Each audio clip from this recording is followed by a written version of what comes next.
Ladies and gentlemen, good day and welcome to Q4 and FY2024 conference call of Vertoz Advertising Limited.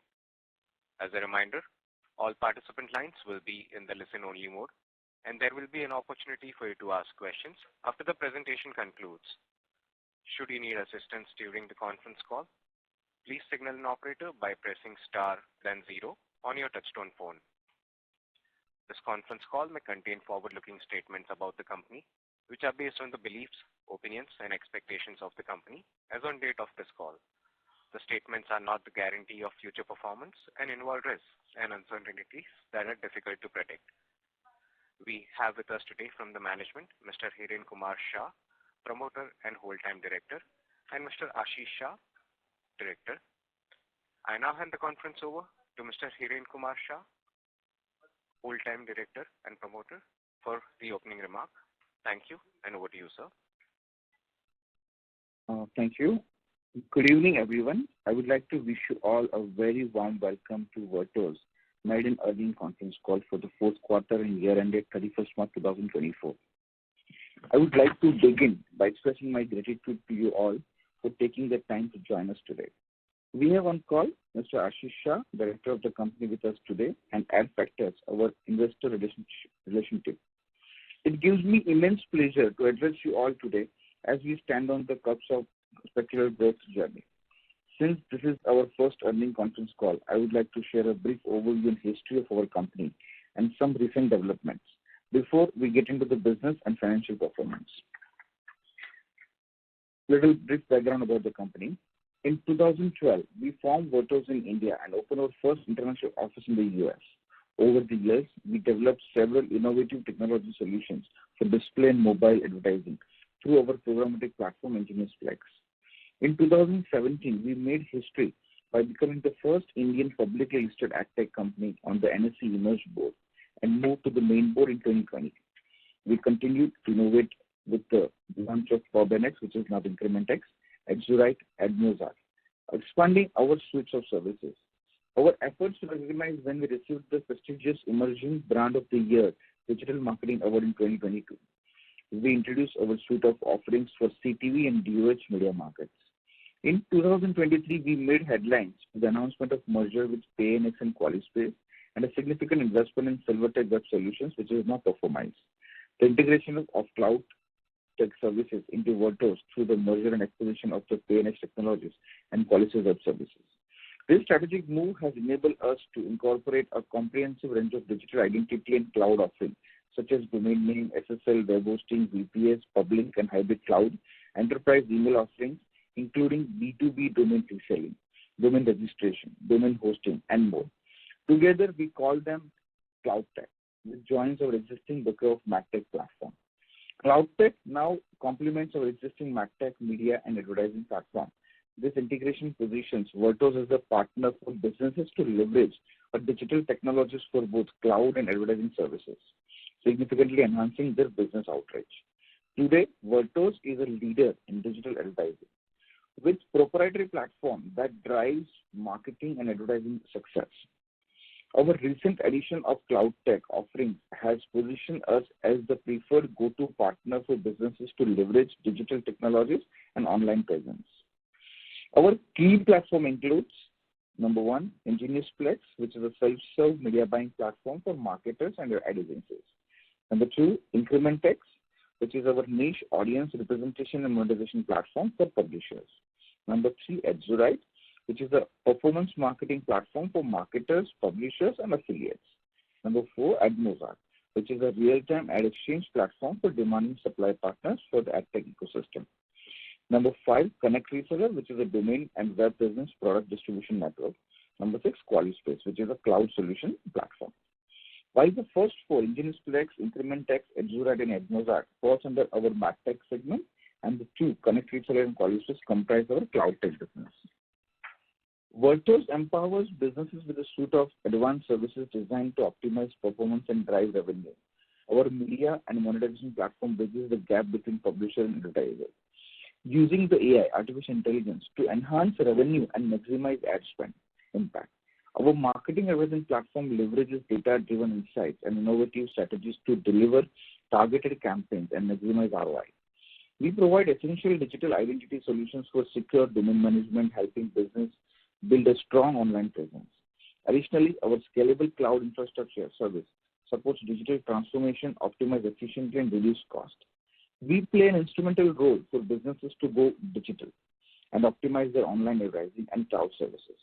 Our growing network includes various corporate digital marketers, advertising agencies, digital publishers, cloud providers, and technology companies. Our journey has only just begun, and we are expecting an exponential growth trajectory based on our strength and the industry opportunities. Now, I would like to hand it over to Ashish to take us through the key developments over the recent past. Ashish, over to you. Thank you, Hirenji. Good evening, everyone. The past year has been incredibly exciting and transformating for us at Vertoz. We have made significant strides in expanding both our product portfolio and our global footprint. In terms of the geographical expansions, we have made substantial progress in widening our reach in the United States, which is our key market. This part of our strategy to win more projects and capture larger share of the United States market, where we see tremendous growth opportunities. Our expanded portfolio will help us gain further traction and increase our market presence in this key region. Domestically, we also opened our new office in New Delhi, India, during the last quarter, further strengthening our presence in the region. Through the past quarters, we have continued to grow with the recent addition of PNX and QualiSpace. We expect this to accelerate further, enabling us to capture a larger market share. At Vertoz, innovation is our DNA. We continuously invest in research and development to stay ahead of the industry curve. Our employees are our greatest assets, and we are committed to maintaining an industry-leading talent pool. In recognition of our efforts, we were certified as a great place to work in December 2023, highlighting our dedication to creating a positive and productive work environment. Moreover, in October 2023, we were honored with HT Achiever Award, recognizing our outstanding achievements in the field of EdTech. Our overarching goal is to be the preferred partner for businesses looking to enhance their digital and online presence. We have already started capitalizing on the immense opportunity and growing demand, which is reflecting in our results. We are exploring further expansion initiatives to scale our business globally. Throughout this journey, our focus remains on delivering sustainable value for all stakeholders. Our annual performance reflects the kind of growth that Vertoz is capable of. We foresee further accelerated growth in coming year. Thank you for your continued support and for being part of our exciting journey. Together, we look forward to achieving even greater success. I now hand it back to Hirenji to walk us through the company's financial performance. Now turning to our financial performance, quarter four, financial year 2024. Our revenue in quarter four, financial year 24 increased over 33% year-on-year to rupees 45.7 crores. Growth was driven by added businesses from the recently merged entities of PNX and QualiSpace, as well as the general business expansion. Our EBITDA, excluding other income for the quarter, stands for 6.66 crores, while EBITDA margin is 14.58%. Strategic investment in our talent pool and marketing initiative had a bearing on the margin, but this investment set the stage for the future expansion. Our PAT during this quarter is 4.69 crore as against 4.110 crore in the fourth quarter of financial year 23. PAT margin stood at 10.28%. EPS for this quarter is 2.92%. It's 2.92. Coming to the full year, which is the financial year 24 numbers, our financial year 24 top line rose significantly by 87.6% year-on-year to rupees 155.37 crore. This remarkable feat was achieved based on the strong demand for our services, coupled with synergies from the recent merger. Our EBITDA, excluding other income, for the year expanded 25.9% year-on-year to rupees 21.48 crore, while EBITDA margin is 13.80%. Continued investment towards strengthening our skilled workforce and soft optimizations impacted margins.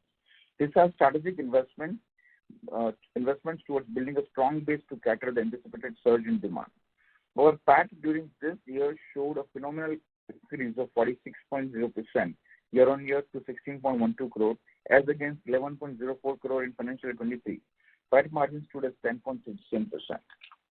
EPS for this period is 10.04.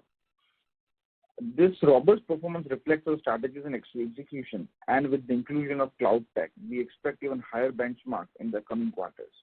That is all from our side. We can now open the floor for the question.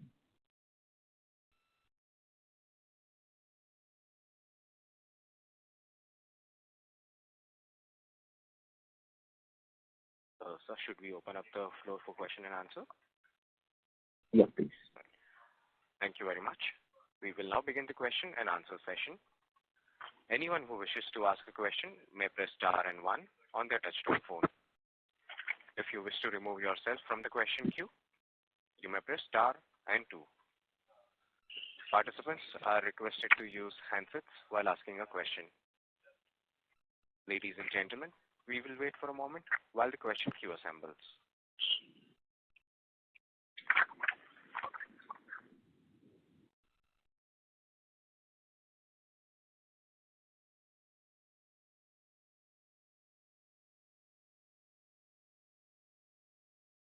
Participants, you may press star and 1 to ask a question.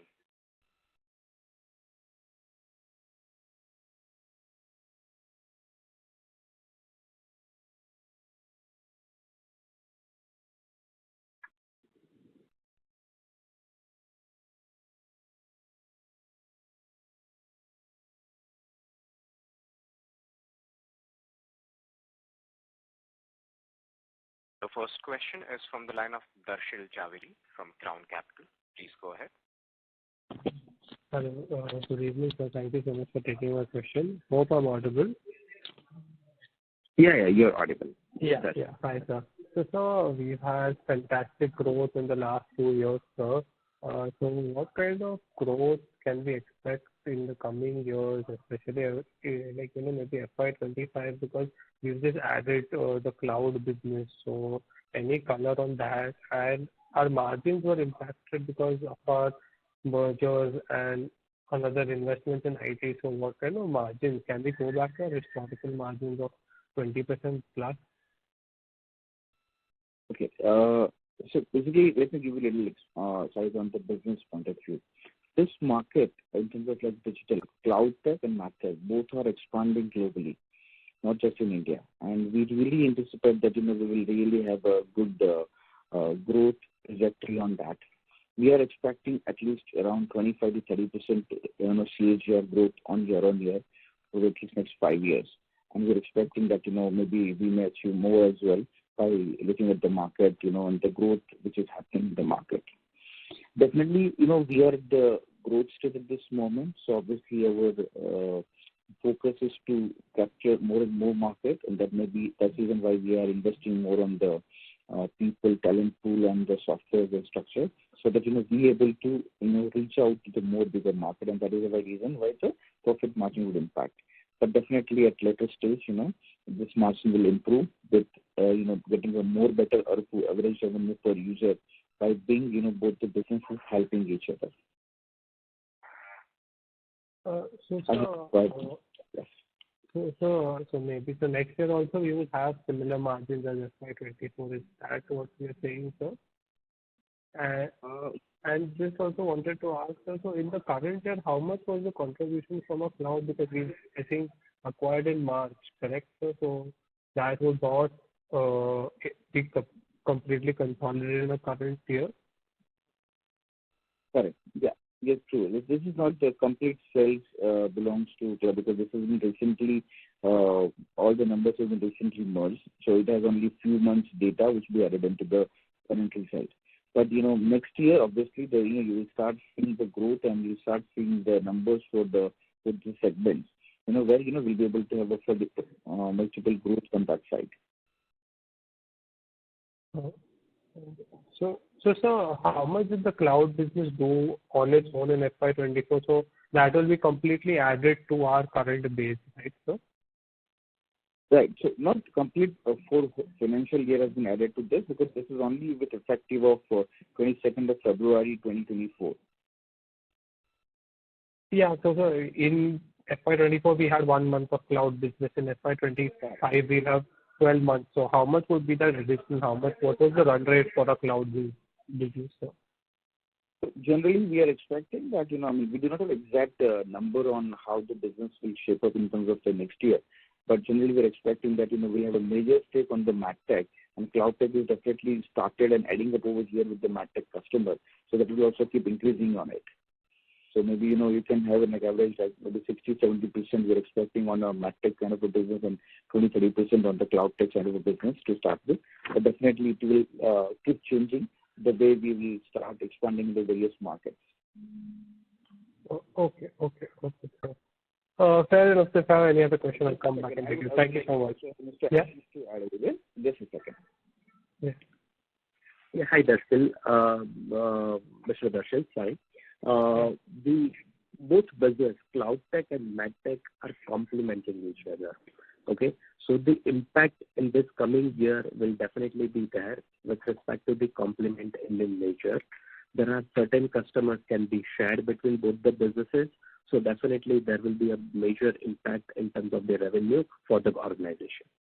Hope this helps you in the understanding the impact, what can be possible. No, fair enough. I just wanted to know that how much revenue has the Cloud Tech business done in FY24, so that, we can extrapolate that into FY25. That was the only, because it was not completely reflected in our FY24 business. That's the only. No, I completely understand. Definitely we are working towards it, and we will have a much more visibility in terms of, because there are certain costs are also shared between both the department, both the businesses. But it's a little difficult for us to present the details about the bifurcation, but our auditors, our finance teams are working towards it to make it much more visible for everybody here in for our stakeholders. No, fair enough, sir. Thank you so much for answering my questions. All the best. Thank you so much. Thank you. Participants, you may press star and 1 to ask a question. The next question is from the line of Neha Jain, who's an individual investor. Please go ahead. Hello. Yeah, hello. Hello. Yeah, good evening, sir. I just had 2 questions. Sir, who would be our top 5 customers, and what percentages revenues do we generate from these customers? Okay. So we do not have any customer having more than 20% of revenue belongs to a single individual customer. Our major customers are various agencies across the globe for our MarTech business, and for our Cloud Tech business is our major integrated service provider and domain resellers. They are our major customer across the globe. Currently, on the Cloud Tech side, we are having customers in more than 100 plus countries, and having more than 10,000 plus resellers. On our MarTech side, also we would say, like, including the publishers network and the advertisers network, would be more than maybe 15,000 total publishers network, and maybe like more than 300 plus different agencies are working on it. So these customers will be on subscription basis, and they typically will be renewing their contract on a yearly basis, or it's a one-off project kind of a thing? Okay, so we have a multiple product models with our customers. So for example, for Cloud Tech business, we have, say, for example, domain registration is one of our products. Which is a kind of a subscription model where year on year you keep paying to keep renewing your services. Same for Cloud Tech, cloud services is similar, like year on year keep renewing with us. At the same time, when it's on a MarTech side, we have various agencies. Either they're coming up with on a year-on-year contract or as and when contract. So it's purely depend on the nature of different kind of a contract we have and the different products we have, which is helping these customers. So, sir, will we be able to bifurcate in terms of percentage of revenue, how much of our business will be from a one-off basis project and how much will be like a subscription model? We do not have a real bifurcation on that, but definitely, we have a different other performance KPIs, which we keep working on it. Because this is very dynamic side of business where we have so many different products. And with each product has then it becomes very difficult to, line items, all of those structures. But still we are working best to see how, whatever way we can be more transparent to our investors on the size of the businesses and splits of the businesses by just taking care of the business secret which is required to be taken care for the betterment of the organization. Sure, sir. And just one last thing on the subscription model. Do we have any matrix where we are able to understand what is the retention rate for subscription? Yeah. So as I said, this is purely depend on the size of the client and nature of the client. But generally, we have a retention rates of more than 70-80% of these customers. We keep renewing their businesses unless and otherwise, either they have a issue with their existing businesses or their own business model. But generally, if you look at it, we as a Vertoz, whichever product line we have kind of an essential services. We believe ourselves as an essential service provider for them for the growth of their business. So maximum time, they keep continue doing business with us unless until they have any specific issue or, there are certain things where things are not matching with us. Sure, sir. Sure. Thank you so much and good luck for the future. Thank you so much. Thank you so much. Thank you. The next question is from the line of Vinayak Mohta from Axia India. Please go ahead. Yeah, hi, good evening. Am I audible? Yes, you're loud and clear audible. Please say. Yeah, perfect. So, sir, the first question that I had, I just wanted to understand, we are, from a competition standpoint, we are in a business which is similar to what more or less Apple does, might not be one-to-one. So just wanted to understand, how or any other competitor, how are we able to differentiate ourselves from, an execution standpoint for a customer to be attracted to you? Could you give some metric, for example, the other company does tell us if they have got the latest quarter execution that they have done and how that execution has panned out in the last 1 month or 2 months, so that we get a sense of the execution capability that one has. So just wanted to understand how does Vertoz differentiate itself versus the customer within this space? Versus the competition, sorry. Yeah. Sure. So I'll try and explain you with little more information on this side as well. So every company has a different way of acquiring the customer. But just to give you a landscape of this market itself has its own pie, which is every day increasing. We believe that, in this particular industry, there are so much of requirement of so many companies to help the customers. See, the companies like us are enabler to the companies who are seeking for the growth.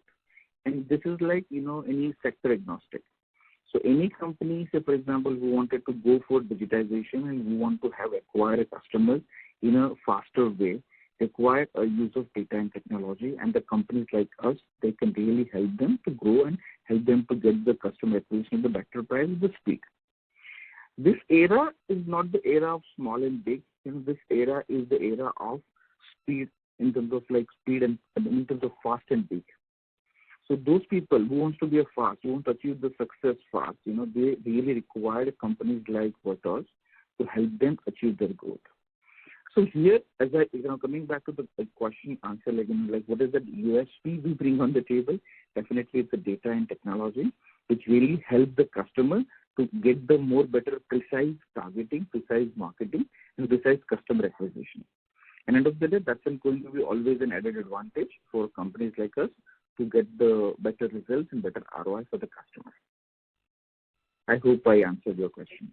Yes. So from what I could decipher, it's just such a large market and growing by the day that customers there'll always be room for multiple players to coexist. And with time, as more and more data gets evaluated on your backend, your efficiency on an execution standpoint for a customer keeps on increasing, thereby driving incremental value for them. Will that be a good summation of the same? You got it very right. Yeah. So absolutely it is on the right side. It's all about say as I repeat again, it's all about the speed, the fastness which they're looking at. Okay. Data and technology always helps them to grow. And we are a tech company. We're not just an advertising company. We are a tech-based company which is helping by using various AI technologies and whatever way we can help them to get their growth faster. So you got it very right. Perfect. Perfect. And is it fair to assume that cloud tech adds on to the MarTech business, wherein these customers who want to go digital, you can additionally upsell your services and thereby garnering incremental revenues from the existing customers itself?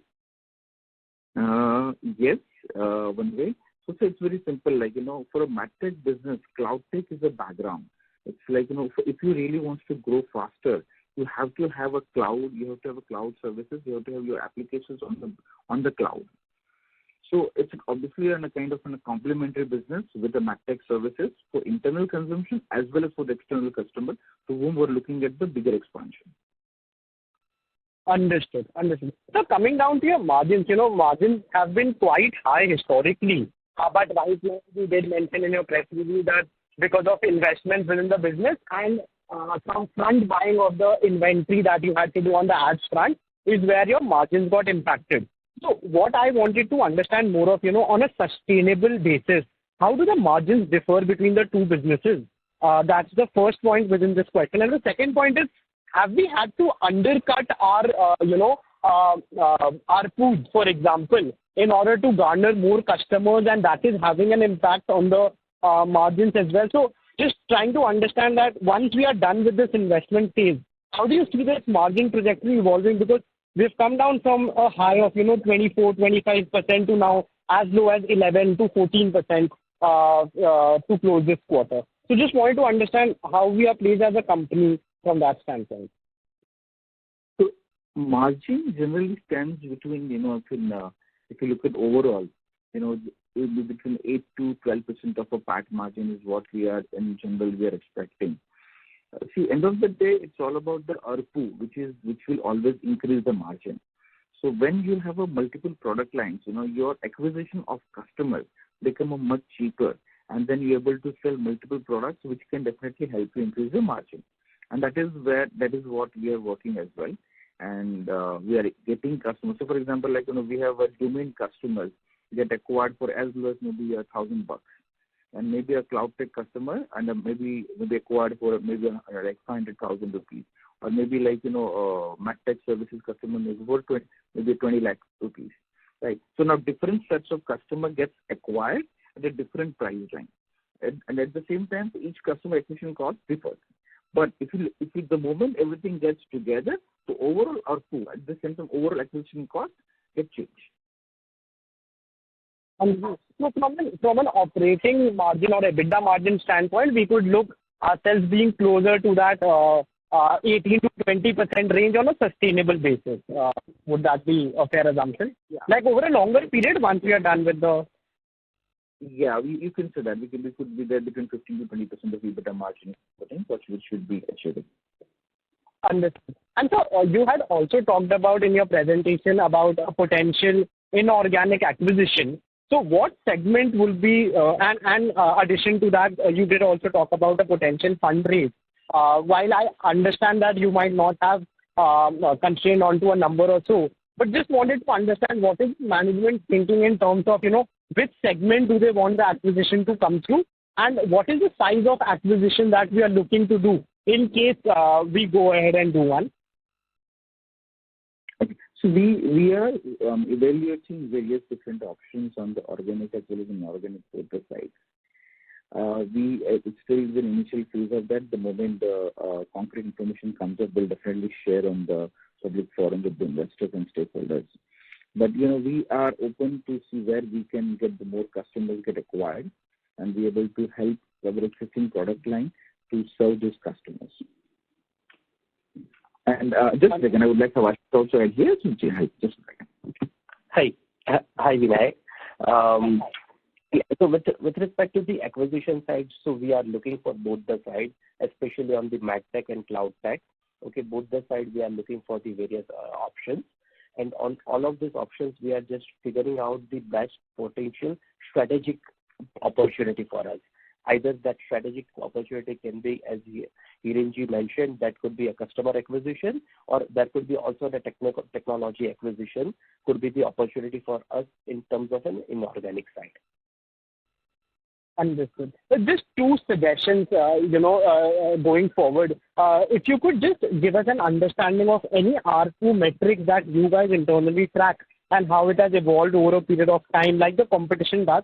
What it helps us understand better is the sustainability of the, revenues that you guys provide. So basically, if from a longer term viewpoint, I think if you have sustainable revenues coming in from a client on a per unit basis, it just gives the market confidence that the sustainability on the revenues and the quality of work that you provide to them is significantly high relative to how the market is. And secondly, if you could also give some case studies like the competition does again, it gives us an understanding about the quality of customers you work with and how your delivery pans out in those short period of time when the order follows through. So that these two suggestions you can evaluate on your basis if that's possible. That's it.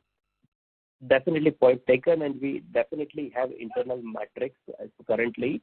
So certain metrics, because the nature of our business is on the two major side. One is the Cloud Tech and the MadTech. Both has got different metrics to be measured. Okay, so we internally measure certain metrics in terms of the revenue per partner. Okay, overall average query per second, what we are receiving on our infrastructure, what is the revenue we are doing on those query per second. So these are the internal metrics what we are following, and definitely, as you rightly mentioned, this will give the investors or a stakeholder a different level of the feedback and different level of the interpretation, and can be helpful for judging the performance. Your point taken, sir. Sure, perfect. Thank you so much, and all the best. Thank you. Thank you. The next question is from the line of Nikhil Arora, who's an individual investor. Please go ahead.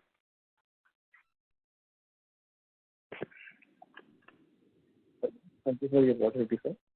Sir, I want to ask you questions. I actually wanted to know who would be our top 4 or 5 customers, and what kind of revenue do we get from the top customers? We have various agencies across the globe and various domain and ISPs, who are buying the Cloud Tech services from our server. We do not have any customer which is having more than 10% of a business which are having from each of these customers.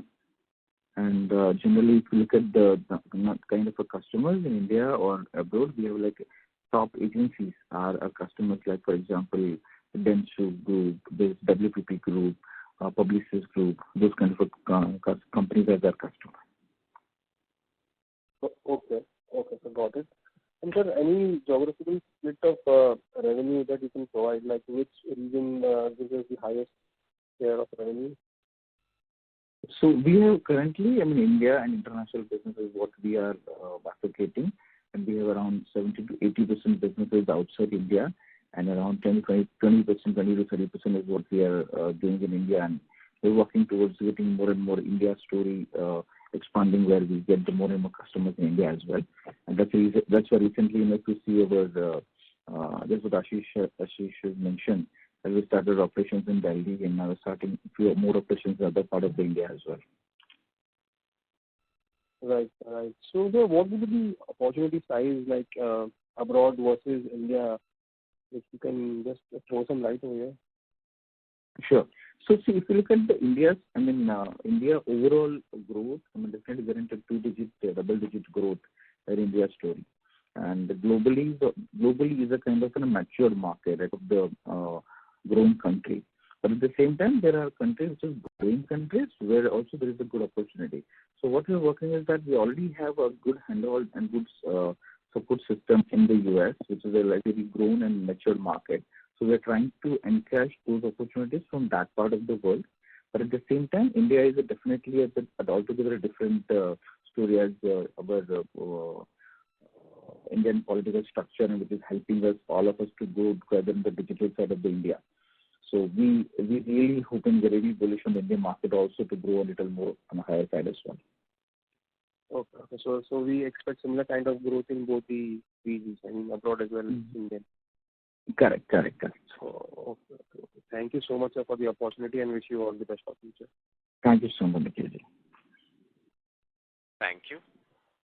As a reminder, if you wish to register for a question, please press star and 1 on your touchtone phone now. Our next question is from the line of Rahul Sharma from ABS Invest. Please go ahead. Good evening, sir. Thanks for the opportunity. My first question is that, as I see that we have two business verticals, one is the MarTech and another is the Cloud Tech. I want to get a sense that what is the revenue contribution from each vertical, and at what PAT margins are we servicing that? My reason for asking this is because if we see that on a YOY basis, our revenue has grown substantially, but if I see on a quarter-on-quarter basis, our revenue has declined. So I just want to get a sense that what actually is the revenue that we are getting from each vertical, and what kind of advantages in terms of cost we have in each vertical. Okay. Yeah, hello, Rahul. So first of all, the Cloud Tech business has recently been part of the company, it got merged by this February 2024. So we do not have the directly bifurcation between the Cloud Tech and the MarTech businesses sizes. But at the same time, we have a various shared resources which has been used by both of these units. So it's become very difficult to exactly getting the right PAT margin between both of them. But we are generally anticipating between 8 to 12% of a PAT margin for all of our businesses. Okay. Right, sir. So, sir, maybe, from next year, we can have a bifurcation for both the verticals, despite having, shared resources, so that, it will be easy to value both the verticals. Yeah, we are working very hard with the team to say, whichever way we can be more transparent and more clear with our investor as well as for internal team as well. Because all teams are, working towards getting more and more PAT margin, and more clarity with them is always better for them as well. So we are working very hard towards it, and very soon you will see certain information on that side as well. Right, sir. Right. And also, sir, if you can, throw some light on the business opportunities that are currently visible from the perspective of next 6 to 9 months for both these verticals. So I would not suggest for the short term of 6 to 9 months, but definitely for next 5 years. The story, see, as I mentioned earlier, questions answered. India and global both has very good trajectory in terms of growth for digital, because we are not an kind of a luxury to anyone, but will be more of kind of an essential services to people who wants to grow their business. So we'll be counted as enabler to them. So we really expect that there is this pie getting increased day by day. And there's definitely cloud was blessing in disguise, which has helped everyone to getting more and more digital and get the importance of digital little more faster than what they're supposed to do with the speed of the information which they used to access. So there are a lot of opportunities which is coming up, and being a complete stack provider from a Cloud Tech to MarTech, we will be partners with these companies on the growth story. So, please just wait for some time when you'll really see a good growth of your company. Sure, sir. Sure.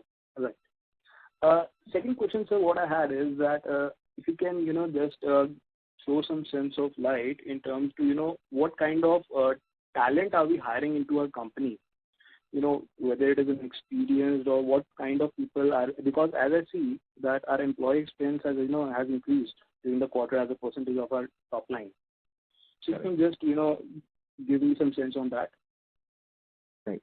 As I mentioned in my earlier answer, we are in a kind of a tech company, okay, which is working towards more of a technology and creating a robust product. So we definitely have a good pool of tech team and tech people, and that is a part of one of the hiring. Another hiring that definitely on the business side, where we are expanding our market, and we keep reaching to those places, where we able to increase our reach. So majority hiring either on the tech side or on the business side, which help us to grow further on those markets. Right. So another question what I had is, that we see that on a YOY basis, our depreciation has increased. And if I, get into the minor details of the balance sheet, so we have added, to the property, plant and equipment, and also to the intangible assets. So if you can give me what kind of assets have we acquired over this last year? Our majority assets, if you look at the other way around, are generally on the tech side. But still, I get you more detail on one-on-one with my CFO from my finance side, so get to the more data on the same. Right, sir, right. And so just last one question. Is there any particular reasons that we are having, very low tax rates? As we mentioned, Vertoz is a global company. We have a various different units in the different part of the world, including a few of the countries where the tax rate is very low. So if you look at the overall consolidation, the tax rate goes a little lower than what is required. And as I mentioned earlier answer, maybe 60-70% plus businesses outside India. Right. So this will be continuing going forward as well, looking at our business models. So we are at the growth story right now. So, we are working towards each and every opportunity to see that, how we are able to expand our business. Our focus wouldn't be towards doing savings and structure, but it's all about getting in more and more opportunities so that, your company can really grow fast. Right, sir, right. That's it from my side, sir. Thank you so much. Thank you so much. Thank you. Participants, you may press star and 1 to join the question queue. The next question is from the line of Manoj Rajani from Manoj Rajani Family Office. Please go ahead. Hello, am I audible? Yes, sir, you're audible loud and clear. Yeah. Hi, sir. So actually, wanted to ask, basically our rationale behind establishing the 3 to 4 new subsidiaries in the US, and what also wanted to understand what activities will these subsidiaries be involved in? Sure. So if you have seen the overall org structure, we have so many different subsidiaries and different businesses we have. So we generally, it's all on the purely from the business perspective. There are certain size of contracts that comes with a specific size of the size in terms of the numbers. So we try and see if we're able to cater them with a different set of the units, and we try to able to get the more business for the Vertoz. That's one way. And second thing is definitely each of this product line has a different size and a different customer set also. So that, and sometimes as you've seen that, few customers are only working with a few companies. So they do not, and then there's the competition related requirements are there. If you've seen this in agency business model, you would understand a little more on that side. That's similar to the same business model. Certainly, sir. And sir, when we are in this the basic question, we are in the tech business. So do you see any do you foresee any threat, due to this tech? Yeah. Sure. Let me have Ashish answer on this. Ashish. Yeah. Manoj, sorry, I didn't understand the way you mentioned what tech related. Can you say again? Yeah, so basically, does the company anticipate any risk due to posed by the technological advancement? Not really with the technological advancement, but just I wanted to let you know the overall this industry is less than 20-year-old industry. Like say, I'm sure as you see, the internet has been in existence for approximately around 25 to 27 years in the existence.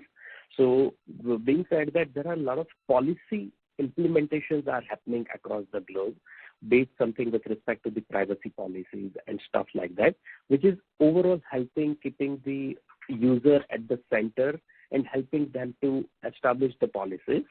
And all these policies brings the different types of the opportunity for the businesses exist in this ecosystems. Okay. So essentially from a threat perspective, if internet goes away, definitely that's the biggest threat. That nobody is foreseeing at this point of time. Apart from that, any other threat we can't foresee at this point of time. Okay, so fair enough.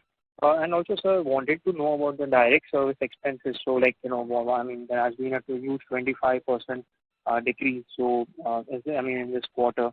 So, on the annual basis as well, there has been a percentage as a percentage of sales it has decreased. So, like, what is the primary reason for this trend?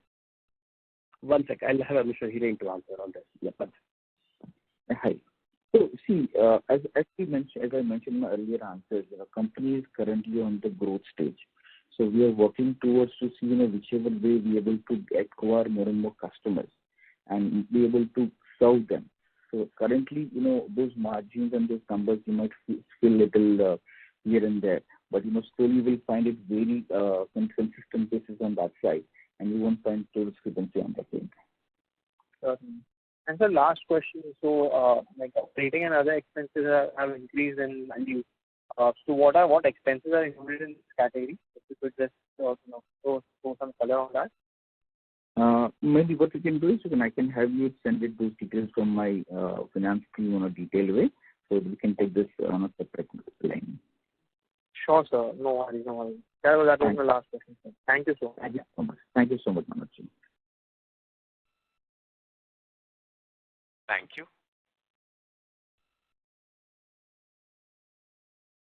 Ladies and gentlemen, that was the last question for today. I now hand the conference over to Mr. Hiren Kumar Shah, Promoter and Whole-Time Director from Vertoz Advertising Limited, for closing comments. I thank the entire team of Vertoz for their untiring efforts, hard work, and dedication, which drives the company forward through the various market conditions. Also, I thank all of you for participating in our conference call. Please do get in touch with our investor relations team for any further questions. Thank you so much. Thank you. On behalf of Vertoz Advertising Limited, that concludes this conference. Thank you for joining us. You may now disconnect your lines.